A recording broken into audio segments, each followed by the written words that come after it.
Hello friends, മഴക്കാലമായി കഴിഞ്ഞാൽ കുട്ടികളുടെ ഷൂവിൻ്റെ ഉള്ളിലും വലിയവരുടെ ഷൂവിൻ്റെ ഉള്ളിലൊക്കെ വെള്ളം കയറി നിന്നിട്ട് നമുക്ക് സഹിക്കാൻ പറ്റാത്ത രൂപത്തിലൊരു സ്മെല്ലൊക്കെ ഉണ്ടാവുക. അത്തരത്തിലുള്ള സ്മെല്ലുകൾ ഒഴിവാക്കാൻ പറ്റുന്ന നല്ലൊരു ടിപ്പാണ് ഞാനിന്ന് വീഡിയോയിൽ കാണിക്കുന്നത്. മഴക്കാലമായാൽ സ്കൂളിൽ പോകുന്ന കുട്ടികൾക്കൊക്കെ ഷൂ ഒഴിവാക്കിയിട്ട് സാധാ ചെരുപ്പൊക്കെ ഇട്ട് കൊടുക്കാം. പക്ഷേ ഓഫീസിലേക്കൊക്കെ ജോലിക്ക് പോകുന്നവർക്ക് ഷൂ എന്തായാലും നിർബന്ധമാവും. അവർ രാവിലെ 8 മണി മുതൽ ഇട്ടതാവട്ടെ ഈ ഒരു ഷൂവും സോക്സൊക്കെ, അത് രാത്രി വന്നിട്ട് ഊരി വെക്കുമ്പോഴേക്കും ഭയങ്കര സ്മെല്ലാവും. അപ്പോൾ അങ്ങനെയുള്ള സ്മെല്ലൊക്കെ ഒഴിവാക്കി കിട്ടാൻ നല്ലൊരു ടിപ്പാണിട്ടത്. അപ്പോൾ വീഡിയോ എല്ലാവരും ഒന്ന് കണ്ടു നോക്കി തന്നെ ചെയ്യാം, തീർച്ചയായിട്ടും നിങ്ങൾക്ക് ഇഷ്ടപ്പെടും. അപ്പോൾ ഞാനിതാ രണ്ട് കുട്ടികളും കൂടി ഷൂ തുടച്ച് കാണിക്കാൻ വേണ്ടിയിട്ട് എടുത്തതാണ്. അപ്പോൾ ഞാൻ നനഞ്ഞ തുണി പിന്നെ ഒരു ഉണങ്ങിയ തുണിയും കൂടിയാണ് എടുത്തിട്ടുള്ളത്. അപ്പോൾ നനഞ്ഞ തുണി വെച്ചിട്ട് ഞാൻ ആദ്യം നല്ലോണം തുടച്ചെടുക്കുന്നുണ്ട്. ചളിയൊക്കെ നല്ലോണം തുടച്ചെടുക്കണം കേട്ടോ. പിന്നെ തുണിയുടെ മോഡൽ കണ്ടിട്ട് ആരും ചെറിക്കൊന്നും വേണ്ട. പഴയ കുട്ടികളുടെ ട്രൗസർ വെച്ചിട്ടാണ് ഞാൻ തുടച്ചെടുക്കുന്നത്. കുട്ടികൾക്ക് ഒഴിവാക്കിയിട്ടുള്ള ട്രൗസർ വെച്ച് ഷർട്ടും പാൻറ്റൊക്കെ വെച്ചിട്ടാണ് ഞാൻ തുടച്ചെടുക്കാറ്.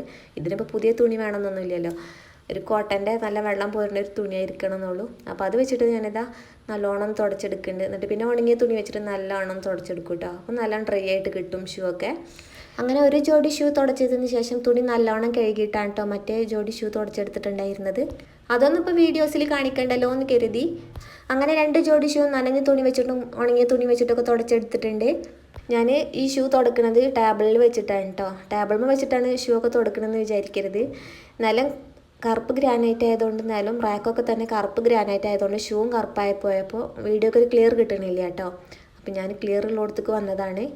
അപ്പോൾ എങ്ങനെയായാലും ഷൂ ഒക്കെ തുടക്കൽ കഴിഞ്ഞതിന് ശേഷം ടേബിൾ നല്ലോണം തുടച്ചെടുത്താൽ മതിയല്ലോ. പിന്നെ ഷൂവിൻ്റെ അടിയിലൊന്നും പ്രത്യേകിച്ച് ചളികളൊന്നും ഇല്ലേനും. അപ്പോൾ പിന്നെ ടേബിളിൽ വെച്ചിട്ട് ചെയ്തെടുത്താണ് കേട്ടോ. പിന്നെ ഞാനിതാ കുറച്ച് ടിഷ്യൂ പേപ്പർ ഇങ്ങനെ പീസാക്കി എടുക്കുന്നുണ്ട്. ഞാൻ റോളായിട്ടുള്ള ടിഷ്യൂ ആണ് എടുത്തിട്ടുള്ളത്, ബാത്റൂമിലേക്ക് വെക്കുന്ന ടിഷ്യൂ ആണ് എടുത്തിട്ടുള്ളത്. ഇനിയിപ്പോൾ എല്ലാവരുടെ കയ്യിലും ടിഷ്യൂ ഉണ്ടായിക്കോണമെന്നില്ല. അപ്പോൾ ടിഷ്യൂ ഇല്ലാത്തവർ കനമില്ലാത്ത കോട്ടൻ്റെ തുണി ഉണ്ടെങ്കിൽ, ഒഴിവാക്കിയ തുണികളൊക്കെ ഉണ്ടാവുമല്ലോ, അതുണ്ടെങ്കിൽ അതെടുത്താൽ മതി. അല്ലെങ്കിൽ കീറിയ തോർത്തൊക്കെ ഉണ്ടെങ്കിൽ അത് പീസാക്കിയിട്ട് എടുത്താൽ മതി കേട്ടോ. ഓരോ ഷൂവിൻ്റെ ഉള്ളിലും വെച്ച് കൊടുക്കാനുള്ള ഇതിലങ്ങനെ പീസാക്കിയിട്ട് എടുത്താൽ മതി.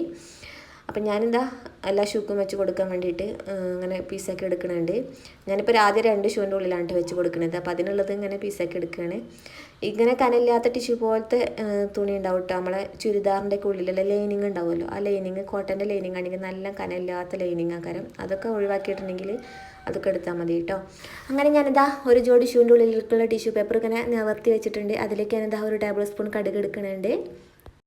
ഇനി ഈ കടുകൊന്ന് ചെറുതായിട്ട് ചതച്ചെടുക്കണം. അപ്പം ഞാൻ ടേബിൾ വെച്ചെടുത്ത് ചതച്ചെടുക്കൽ നടക്കൂലല്ലോ, നമ്മൾ അമർത്തി കുത്തുമ്പോഴേ ടേബിൾ ഗ്ലാസ്സാണ്, ചിലപ്പം പൊട്ടിപ്പോകാൻ ചാൻസ് ഉണ്ടാവും. അപ്പോൾ ഞാൻ നിലത്ത് വെച്ചിട്ടൊന്ന് കുത്തിയെടുക്കണുണ്ട് കേട്ടോ. ഫുള്ളായിട്ട് പൊടിഞ്ഞ് കിട്ടുമൊന്നും വേണ്ട കേട്ടോ, ചെറുതായിട്ടൊന്ന് ചതഞ്ഞ് കിട്ടിയാൽ മതി. അങ്ങനെ ചതച്ചെടുത്തിട്ടുള്ള കടുക് ഞാനിതാ ടിഷ്യൂ പേപ്പർക്ക് രണ്ടിൽക്കും പകുതിയായിട്ട് ഇട്ട് കൊടുക്കുകയാണ്. ബാഡ് സ്മെല്ലൊക്കെ ഒഴിവാക്കാനുള്ള കഴിവ് കടുകിന് നല്ലോണം ഉണ്ട്. അതുകൊണ്ട് കടുക് കുറച്ചെടുത്തോളൂ, ഒരുപാട് കടുക് എടുക്കൊന്നും വേണ്ട. ഞാനിപ്പോൾ 2 ഷൂവിൻ്റെ ഉള്ളിലേക്ക് വെച്ച് കൊടുക്കാൻ വേണ്ടിയിട്ട് 1 ടേബിൾ സ്പൂൺ കടുകാണ് എടുത്തിട്ടുള്ളത്. അങ്ങനെ മറ്റേ ജോഡി ഷൂവിൻ്റെ ഉള്ളിലേക്ക് കൊടുക്കുക. പിന്നെ ഞാൻ അതിലേക്ക് ഇട്ട് കൊടുക്കുന്നത് കറിവേപ്പിലയാണ് കേട്ടോ. കറിവേപ്പില ഉള്ളവർ കറിവേപ്പില എടുത്തോളി, തുളസിൻ്റെ ഇല ഉള്ളവർക്ക് തുളസി ഇല എടുക്കാം. അപ്പോൾ ഇനിയിപ്പോൾ രണ്ടും കൂടെ ഉള്ളവർക്ക് രണ്ടും കൂടെ മിക്സ് ആക്കിയിട്ട് അതും എടുക്കാം കേട്ടോ. ഞാനിപ്പോൾ ഇതാ കറിവേപ്പില എടുത്തിട്ടുണ്ട്. കറിവേപ്പിലും കടുകും മാത്രം മതി, നല്ല സ്മെല്ലുണ്ടാവും. ഇപ്പോൾ തുളസിൻ്റെ ഇല ഉള്ളവർക്ക് അതും ചേർത്ത് കൊടുത്താൽ മതി. അതുപോലെ തന്നെ ആര്യവേപ്പില ഉള്ളവർക്ക് അതും ചേർത്ത് കൊടുക്കാവുന്നതേ ഉള്ളൂ. ആര്യവേപ്പിലേൻ്റെ സ്മെല്ല് ചിലപ്പം കുട്ടികൾക്കൊന്നും ഇഷ്ടമായിന്ന് വരില്ല, വലിയവർക്കൊക്കെ ഇഷ്ടമാണെങ്കിൽ അതങ്ങനെ ചേർത്ത് കൊടുക്കാം കേട്ടോ.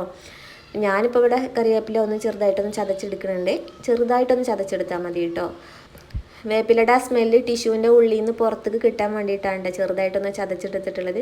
ഇപ്പോൾ ചതച്ചിട്ടില്ലെങ്കിലും കൈ കൊണ്ട് പിച്ചിയിട്ട് അങ്ങനെ ഇട്ട് കൊടുത്താൽ മതി. അപ്പോൾ ഞാനിത് 2 ടിഷ്യൂൽക്കും വെച്ച് കൊടുക്കുന്നുണ്ട്. പിന്നെ ഈ ഒരു മിക്സ് 2 ദിവസമൊക്കെ വെച്ച് കൊടുക്കാം കേട്ടോ. ഷൂവിൻ്റെ ഉള്ളിൽ 2 ദിവസം 3 ദിവസമൊക്കെ ആയിട്ട് വെച്ച് കൊടുക്കാം. അങ്ങനെ ഓരോ ദിവസം കഴിയുമ്പോഴും വെച്ച് കൊടുക്കുമ്പോൾ ഈ ടിഷ്യൂ പേപ്പറിൻ്റെ ഉള്ളിൽ നിന്ന് എടുത്തിട്ട് ഒന്നും കൂടെ ചതച്ചിട്ട് ഒന്ന് വെച്ച് കൊടുത്താൽ മതി. എന്നാൽ ബാക്കിയുള്ള ചതയാത്ത ഭാഗത്തുള്ള സ്മെല്ലും കൂടെ നമ്മൾക്ക് കിട്ടും കേട്ടോ. അപ്പോൾ അങ്ങനെ 2 ദിവസമൊക്കെ വെച്ച് കൊടുക്കാം. അപ്പം ഞാനിതാ അതിൻ്റെ ഉള്ളിൽ മിക്സ് പുറത്ത് പോകാത്ത രൂപത്തിലൊന്ന് മടക്കിയിട്ട് എടുത്തിട്ടുണ്ട്. എന്നിട്ട് ഷൂവിൻ്റെ ഉള്ളിലേക്ക് വെച്ച് കൊടുക്കുകയാണ്. ഇതുപോലെ മടക്കിയിട്ട് മറ്റേ ഷൂവിൻ്റെ ഉള്ളിലും വെച്ച് കൊടുക്കണം. അങ്ങനെ ബാക്കിയുള്ള 2 ഷൂവിൻ്റെ ഉള്ളിലും കൂടി ഞാൻ അങ്ങനെ വെച്ച് കൊടുക്കുന്നുണ്ട്. അപ്പോൾ അതിൻ്റെ ഉള്ളിലൊന്നും വെച്ച് കൊടുക്കുന്നത് കാണിക്കണില്ല കേട്ടോ, വെറുതെ വീഡിയോ ലെങ്ത്ത് കൂട്ടണ്ടല്ലോ എന്ന് കരുതിയിട്ട് വീഡിയോ എടുക്കാണ്ടിരുന്നതാണ്. പിന്നെ കാണിച്ച് തന്നെ എങ്ങനെ കാണിച്ചുകൊണ്ടിരിക്കുമ്പോഴും കാണുന്നവർക്കൊരു ബോറടിക്കുമല്ലോ, അപ്പോൾ അത് ഒഴിവാക്കിയതാണ് കേട്ടോ. ഇനിയിപ്പോൾ സോക്സ് ആവും ഭയങ്കര സ്മെല്ല് വെച്ചാൽ സോക്സൊക്കെ കഴുകി എടുക്കുമ്പോൾ നല്ല ഉണങ്ങി കിട്ടുക തന്നെ വേണം കേട്ടോ. നനഞ്ഞ സോക്സൊക്കെ ഇട്ടുകൊണ്ട് ഷൂവിൻ്റെ ഉള്ളിലിട്ടാൽ നല്ല സ്മെല്ലുണ്ടാവും. അപ്പോൾ കാലിനും കേടേക്കാരം, കാലൊക്കെ ആകെ ഒരു ചൊറിച്ചിൽ അനുഭവപ്പെടും കേട്ടോ നനഞ്ഞ സോക്സൊക്കെ ഇട്ടുകൊണ്ട് നടക്കുമ്പോൾ. കംഫോർട്ട് കയ്യിലുള്ളവരാണെങ്കിൽ കംഫോർട്ട് മുക്കിയിട്ട് സോക്സൊക്കെ ഉണക്കിയെടുക്കുകയാണെങ്കിൽ നല്ലൊരു സ്മെല്ലുണ്ടാവും കേട്ടോ. വയർത്താലും തന്നെ കാല് നനഞ്ഞാലും ആ ഒരു സ്മെല്ലുണ്ടാവും. ബാഡ് സ്മെല്ല് പെട്ടെന്ന് തന്നെ എടുക്കൂല. അപ്പോൾ സോക്സിലൊക്കെ ഇപ്പോൾ കംഫോർട്ട് മുക്കാൻ നിൽക്കാമെന്ന് വിചാരിക്കേണ്ട. സോക്സിലൊക്കെയാണ് ശരിക്കും കംഫോർട്ട് മുക്കേണ്ടത്. ഒരു തുള്ളി മതി 2 സോക്സൊക്കെ മുക്കിയെടുക്കാൻ. അപ്പോൾ നല്ല ഉണക്കിയെടുത്തിട്ട് തന്നെ കാലിലിടാൻ നോക്കുക. പിന്നെ ഞാൻ ചെയ്യേണ്ട പണി എന്താ വെച്ചാൽ ഇങ്ങനെ ഷൂ നല്ലോണം നനവൊക്കെ ഉണ്ടെങ്കിൽ ഇങ്ങനെ വിറകടുപ്പിൻ്റെ ചൂട്ടിൽ കൊണ്ടുവന്ന് വെക്കും. ഈ വിറകടുപ്പിൻ്റെ ചൂട് കൊണ്ട് ഈ ഷൂവും പെട്ടെന്ന് തന്നെ ഉണങ്ങി കിട്ടും. അപ്പോൾ കത്തിക്കണ വിറകടുപ്പുള്ളവരൊക്കെ ഉണ്ടെങ്കിൽ ഇങ്ങനെ വിറകടുപ്പിൻ്റെ ചോട്ടിൽ ഇങ്ങനെ വെച്ച് കൊടുത്ത് നോക്കുന്നുണ്ട്. വിറകൊക്കെ ഉണങ്ങി കിട്ടുന്ന പോലെ തന്നെ ഷൂ ഉണങ്ങി കിട്ടും കേട്ടോ. ഷൂവിൻ്റെ ഉള്ളിൽ ഇങ്ങനെ ടിഷ്യൂ വെച്ച് കൊടുക്കേണ്ടത്. സ്കൂളൊക്കെ വിട്ട് വന്ന ഉടനെ തന്നെ ഷൂ ഒക്കെ തുടച്ചിട്ട് നല്ല ചെളിയൊക്കെ കളഞ്ഞിട്ട് തുടച്ചതിന് ശേഷം അങ്ങനെ വെച്ച് കൊടുത്താൽ മതി. പിന്നെ രാവിലെ സ്കൂളിൽ പോകുന്ന ടൈമിൽ എടുത്താൽ മതി കേട്ടോ. അപ്പോഴേക്കും നല്ലൊരു സ്മെല്ലായിട്ടുണ്ടാവും. ഇനിയിപ്പോൾ വലിയവരെ ഷൂ ആണെങ്കിലും അങ്ങനെ തന്നെ ചെയ്താൽ മതി കേട്ടോ. വന്ന പാടാൻ ഇങ്ങനെ വെച്ച് കൊടുക്കുക. എന്നിട്ട് രാവിലെ എടുത്തിട്ട് മാറ്റി വെക്കുക. മാറ്റി വെച്ചിട്ട് കളയരുത് കേട്ടോ. കളയേണ്ട 2 ദിവസം 3 ദിവസമൊക്കെ ഇത് വെച്ച് കൊടുക്കുക. ഫസ്റ്റായിട്ട് വെച്ച് കൊടുക്കുന്ന ടൈമിൽ കടുകും കറിവേപ്പിലൊന്നും ഫുള്ളായിട്ട് ചതച്ചെടുക്കുക എന്താ വെച്ചാൽ മതി. 2 ദിവസം 3 ദിവസമൊക്കെ എന്നാൽ വെച്ച് കൊടുക്കാവുന്നതുള്ളൂ. ഓരോ ദിവസം വെക്കുമ്പോഴൊന്നും കൂടെ ഇങ്ങനെ ചതച്ചിട്ട് വെച്ച് കൊടുക്കുക. അപ്പോൾ ഇന്നത്തെ എൻ്റെ ടിപ്പ് നിങ്ങൾക്ക് ഉപകാരപ്പെട്ടെങ്കിൽ വീഡിയോ ഫ്രണ്ട്സിനൊക്കെ ഒന്ന് ഷെയർ ചെയ്യുക. അതുപോലെ വീഡിയോക്ക് ഒരു ലൈക്കൊക്കെ തരിക. ആദ്യമായിട്ട് കാണുന്നവരാണെങ്കിൽ ചാനലൊന്ന് സബ്സ്ക്രൈബ് ചെയ്ത് സപ്പോർട്ട് ചെയ്യുക. Thank you for watching.